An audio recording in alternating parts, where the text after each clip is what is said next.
Mr. President, India is deeply concerned at the escalation of the conflict in Ukraine, including the targeting of civilian infrastructure and the deaths of civilians. We have consistently advocated that no solution can ever be arrived at the cost of human lives. Escalation of hostilities and violence is in no one's interest. We have urged that all efforts be made for an immediate cessation of hostilities and an urgent return to the path of dialogue and diplomacy. We believe that the global order that we all subscribe to is based on international law, the UN Charter, and respect for the territorial integrity and sovereignty of all states. These principles must be upheld without exception. Dialogue is the only answer to settling differences and disputes, however daunting that may appear at this moment. The path to peace requires us to keep all channels of diplomacy open. We therefore sincerely hope for an early resumption of peace talks to bring about an immediate ceasefire and resolution of the conflict. India stands ready to support all such efforts aimed at de-escalation. It is also unfortunate that as the trajectory of the Ukrainian conflict unfolds, the entire global South has suffered a substantial collateral damage. As developing countries face the brunt of the conflict's consequences on food, fuel, and fertilizer supplies, it is critical that the voice of the global South be heard and their legitimate concerns duly addressed.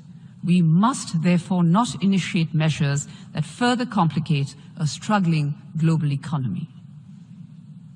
Mr. President, there are other pressing issues at play, some of which have not been adequately addressed in the resolution voted today.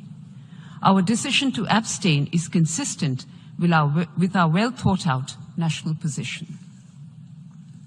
I would also quote my External Affairs Minister from his address to this very August Assembly last month, and I quote, "India is on the side of peace and will remain firmly there.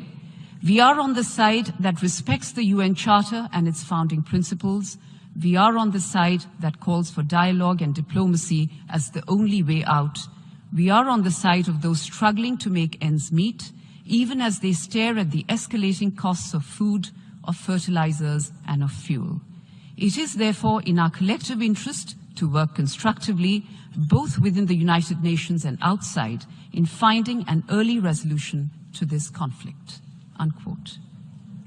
Mr. President, my Prime Minister has said unequivocally that this cannot be an era of war. With this firm resolve to strive for a peaceful solution through dialogue and diplomacy, India has decided to abstain. Before I conclude, Mr. President, one final point. We have witnessed, unsurprisingly, yet again, an attempt by one delegation to misuse this forum and make frivolous and pointless remarks against my country. Such statements deserve our collective contempt and sympathy for a mindset which repeatedly utters falsehoods.